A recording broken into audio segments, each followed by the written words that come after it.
Howdy YouTube, and welcome to this episode of the Gunman. So today we're going to be doing a spray painting tutorial on how to paint Mazda's machine grey. I'll do my best to include all the relevant info, including the best variants that I've found to spray this colour. So basically this is a shadow chrome, or very similar to a shadow chrome, which lots of wheels are sprayed in. So what you have to do is spray a black down first, and then what you spray over the top of the black is essentially just an extremely fine flaked aluminium metallic. So it is just basically like a standard silver with a really fine flake in it. So this car here is a Mazda 6, as I mentioned before, and it's worth mentioning that the Mazda CX-9s also have this color on it as well, and it's actually a different variant. So the Mazda 6s have a bit coarser of a flake in them, and the finish is a little bit coarser.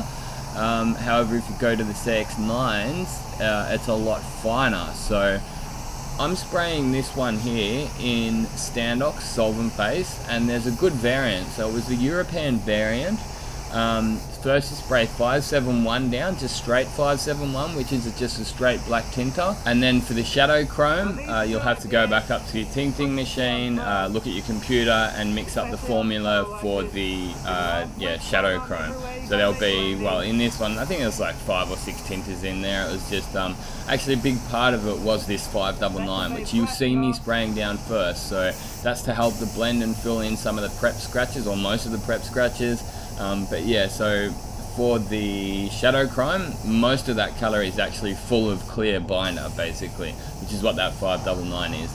It does have a couple of blacks in there, or it had a bit of 571 in there, which was the black, and yeah, just the ultra fine silver metallic, and then just a couple of other tinters here and there. I can't remember them offhand, but yeah, I've found for the Mazda 6s, the StandUp Solvent variant, European variant, is great. However, when I go to spray the CX-9s, they haven't got quite that fine silver in the StandUp range. So I called up my paint rep. This is when your paint reps really earn their money, when you get these sort of really tricky new colors that you just don't know the best variants for. So I called up my paint rep, and they said, look, if it's Mazda 6, use what you've got, because StandUp Solvent does have a good variant. Sweet. And then the week after, which was, yeah, the very week after I sprayed this job here, I did have another CX-9 come in, so I had to order in pre-mixed Chromatic 600 range it actually was. I couldn't tell you the variant, but they knew which one it was, so they just sent it out. And on the topic of the Chromatic 600 range, it was about 6 months ago I sprayed another CX-9, and I got the Chromatic 600 variant out, and their base coat black just covered really, really badly. So this time when they sent the Chromatic 600 out, I said, don't send your black out. I don't want the Chromatic 600 black. It's really bad.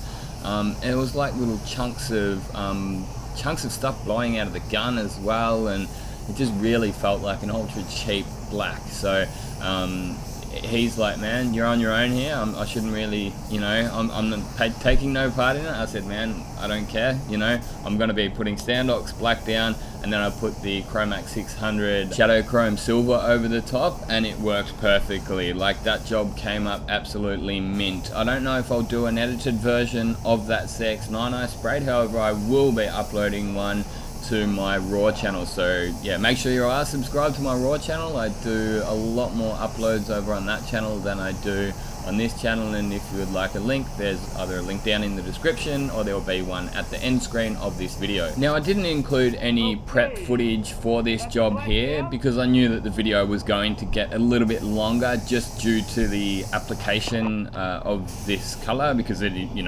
takes a little bit longer than your standard 2-stage metallics. But yeah, as far as prep work goes, I don't change it a great deal than I usually would prep it for a standard color. Now, the main reason I prep this with 800 instead of 600 is because it's a Mazda, and they really don't put enough clear coat on these Mazdas. So yeah, I just prepped it up with 800 grey Scotch Bright. So 800 on the orbital sander. Look, I've included prep footage in so many of my other videos, so if you would like you know, more in-depth on the prep work, I've got lots of videos covering that. There's no shortage at all of them. So that's why I'm just at the point these days where I feel like I don't have to put prep work into every single one of my videos. So, but it is worth mentioning that the paint reps, like the first time I spray a new color like this, I'll just quiz the paint reps, you know, like when Sol Red was new, I was quizzing the paint reps, you know, asking, you know, what they reckon their best methods is to get the best finish with it. Same thing with this, you know, I'll call the paint reps up and I'll be like, what's the best variant, what's the best application method, blah blah blah, all that kind of stuff. However, with this one, I've painted it a few times now, right? I'm ready to start flying on my own, and if I think that I can come up with a better method, well then I'm going to give it a shot, right? So they said finish it off with 1000 grit. I say you don't need to, okay? So that may change if you're using waterborne paints. And another thing that the paint reps told me, so this is the shadow chrome I'm laying down here now. And they told me wind the fluid right in, so the fluid knob right in, so that you got no pull at all on the trigger, right? So put it right in and then come out half of a turn. I found that it's not necessary. You're just restricting the amount of fluid that comes out too much, you know. I get where they're coming from, and you still do need to have it wound a fair bit in, but I found that one full turn was enough. So I'm actually doubling the fluid than what they recommended. However, for this first coat, I was doing what they said, and I'm like, it's too slow, I don't really like how it's going on. I'm just gonna go for broke and go hard. And you know what? It's been working fine. I've been finding that this color is actually really not that hard to spray. That's why you might have noticed me correcting myself at the start. I'm like, oh, on these hard colors to spray, I'm like, oh, maybe not so hard, you know. Yeah, the first couple of times I sprayed them, I didn't really have a great deal of fun. But as I said, I've done this one, and then yeah, the following week I did a CX9, and both of them really easy. I find them quite simple to blend. And I think one of the main things is just keeping the color small, you know. So you probably noticed on the tops of those doors, I didn't come right up there with the black, only where I needed to. Kept it below those swage lines, sort of play some tricks on the eye maybe. And also, yeah, just make sure you cover up the black nicely, and it's just gonna blend relatively easy, really. Same thing with the Sol Reds. Like I've probably sprayed that 15 times now, Sol Red. There's even actually a newer one than Sol Red. They've got Sol Red Crystal, but what I always used to do is, say I had a new panel, I would edge the panel up, so spray the insides of the panel and then spray the panel, get the panel put back on the car to spray it. There was one day I just didn't have time, man. Like, we were flat out in the workshop, and I'm like, man, if they want all these jobs to go, I'm gonna have to just spray this panel off the car. I did it, and it looks totally fine. So, you know, it's one of those things, as you start to do these, you get more experience with these certain colors, you're just going to get better and better at them. You're going to gain in confidence. And I actually think that one there is probably the most important thing, the confidence factor. If you're a little bit iffy on it and you sort of self-doubt starts creeping in, that's when you will actually start to have some more stuff up. So yeah, confidence is pretty important in this trade, I think. And I seem to remember that kind of thing even being an apprentice, when you're worried about getting runs, or you're worried about your blends not coming out right, like too much. Obviously it's still got to be in your mind, you know, you can't just be too blasé about it, but yeah, confidence is quite important when you're spraying. And as far as doing the blends on this, you really just need to keep putting this shadow chrome down until you can't see it. So, you know, get your color matching light if you've got one. Well, I mean, if you're spraying this color, you would think you've got a color matching light. You would think that you're in a body shop. You'd think you're probably the #1 painter in the shop. This isn't the kind of color that usually gets given to apprentices, you know. It's one of those things that, like, when I was an apprentice, I was always, you know, hounding my tradesmen to paint stuff right from the start, you know. So it's one of those things, if my apprentices don't go out of their way to show that they want to paint things, I'm just going to go in and paint it myself. I don't mind painting. I'm happy to go in there and paint stuff. So that's a bit of advice to apprentices. Just, you know, show that bit of enthusiasm and and be willing to get in there and get that experience under your belt when you are an apprentice, because if you don't, those years go past pretty quickly, and you may find that you get to the point when you're meant to know everything when you're a tradesman and you don't quite know it because you haven't had that experience in the booth. So you also may have noticed that I haven't been waiting in between coats for flash times, and that's what the paint reps did recommend. They said just go 6 coats, one after another, like no flash times, just smash 6 coats of this stuff on. Get out, maybe either leave it for 10-15 minutes if it's warm, or give it a bake. I don't know if they actually said give it a bake, but I do give it a bake if it's colder. You know, like 6 coats of base coat's going to take a fair while to dry. Another thing that I didn't mention earlier is that they do recommend putting slow reducer in with the shadow chrome, and it's also thinned down at a 1-to-1 ratio. So if you mix up 1 litre, you need to actually put a litre of thinner in as well. So it is quite thin. Now that's obviously going to help it dry a little bit because it is so thin, because it's just all the thinners in there that's just going to evaporate out. It doesn't have quite as much body as your standard base coat colours would. But yeah, it just, look, for this job here, all I actually ended up doing was going out, mixing my clear up, cleaning out a couple of guns. I might have just, you know, had a bit of a vape or something and hang around for 5 minutes, but all up it might have been 10 to 15 minutes before applying the base coat. This one here I didn't bake, but the CX-9 that I did the week after I was just telling you guys about, I did give it a 10-minute bake because it was in the morning and it was a little bit chillier. So I decided to do a little bit of a spray on the boot lid here, just on some of the maskings, just to show you that you're really not getting much coverage at all through that shadow chrome. So as I mentioned earlier in the video, most of this shadow chrome is just that transparent base coat or binder, which is 599 in the StandUp system. So yeah, as I say, look, it's really not that hard. It's something that you shouldn't be too worried about. Like a skilled tradie shouldn't have too much drama spraying this color or blending this color. Just, yeah, as I say, get in touch with your paint rep, find out the best paint variant, you know. And what you really want with these kind of colors, you don't want to have to match them, you know. It's already a little bit of an extended procedure in the fact that, you know, it takes longer to dry and apply. So you know, you don't want an added time waste of mixing and matching the color. I mean, yeah, mix the color, that's fine, but you don't want to have to match these kind of colors if you can avoid it. You know, you might have to sometimes, but yeah, that's all good.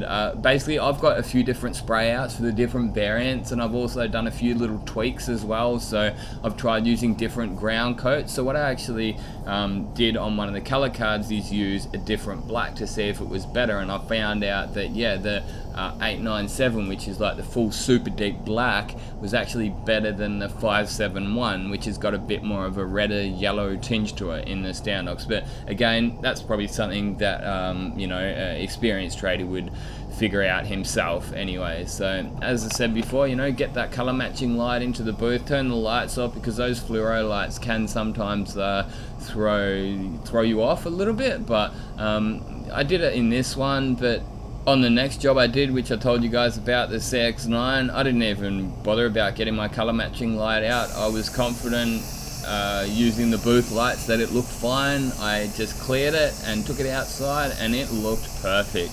As I say, I will be uploading footage of that one, yeah, in the next week or two. And as for the next stage, it's just continue on as normal. Give it a good tack rag down, use yourself a new tack rag. You know, I tack ragged over the entire panels, but you do really have to be 100% certain that that base coat's properly dry. You don't, the last thing you want to do is go and have your tack rag sink into the base coat because it's not dry enough. So as I said, it was a warm day, like above 30 degrees, you know, like probably would have been about 35 Celsius on the day I sprayed this one. So 15 minutes at 35, yep, that was fine. But if it was a colder day, yeah, or, you know, you're spraying it in the colder climate, maybe just yeah, give it a short bake. A 10-minute bake should usually flash your base coat off. You know, if you're using water, the procedure may change a little bit, but as I say, just call up your paint reps and see what they have to say.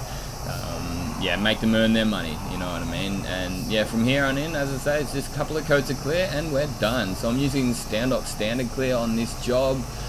Been really enjoying using this clear. It's, you know, it's not their top of the line clear, but it's StandUp clear. You know, that's That's better than what we were using previously. Sometimes we were using Duke Zone on some of the cheaper jobs, like, you know, just your, say, 10-plus-year-old cars. A job like this would have still got the standard clear, the Standox clear, sorry. But yeah, now we're using the Standox standard clear on every job. And for this job here, I'm using the 2530 hardener, which is sort of medium hardener. 2530 is basically referring to the temperature of the day. So if you're using Standox and you see those numbers, you're wondering what they mean, 1020, 2530, and so on, it's referring to the temperature of the day. But sometimes I do cheat that, not out of choice, but out of, you know, sometimes what you've got to do, because the car's got to go that day, and, you know, this car wasn't going this day and it was later in the afternoon, so I just decided to use the medium hardener. But, you know, if I was spraying this in the morning and the car did need to go that afternoon, I'd probably be forced to use a faster hardener, even in the hotter days. But it's all good. We do what we got to do to get by at the end of the day, and there's nothing wrong with using a bit of fast hardener here and there. But yeah, given the choice, I would use a slower one. It just seems to, I don't know, get a bit more glassy and holds a little bit of a better gloss, something that you can pick up with the buff otherwise.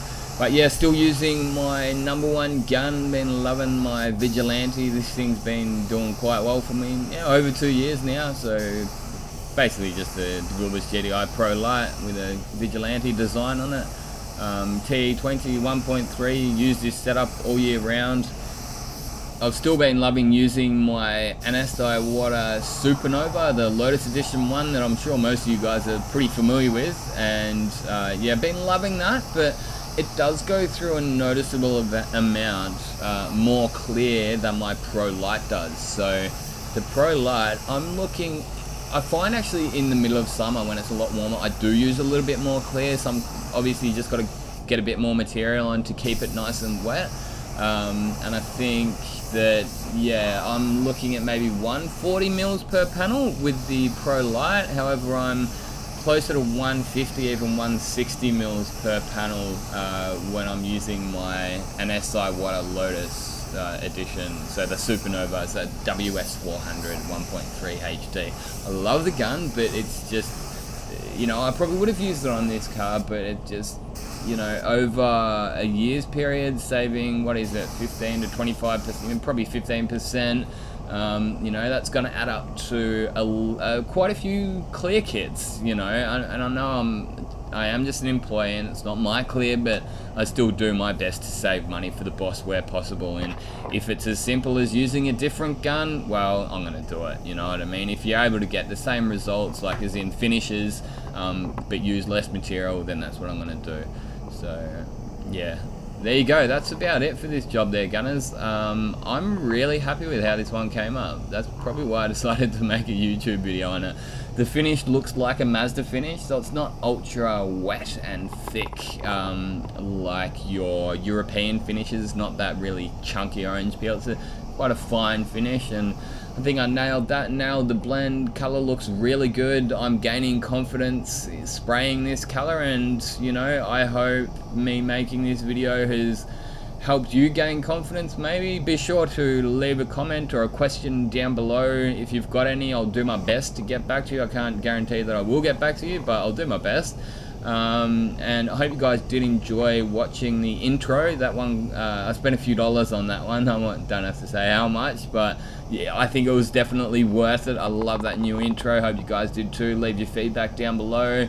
And if you don't like it, well, bad luck. It's not going away because I love it. So yeah, one other thing I'd just like to quickly say is I do apologize if I sounded a little bit tired in this video. It's early in the morning on a Saturday morning, and I'm just finding a few hours to edit a video up. So yeah, I do apologize if I sounded a bit boring and tired, but I hope you guys still understood what I had to say and enjoyed watching.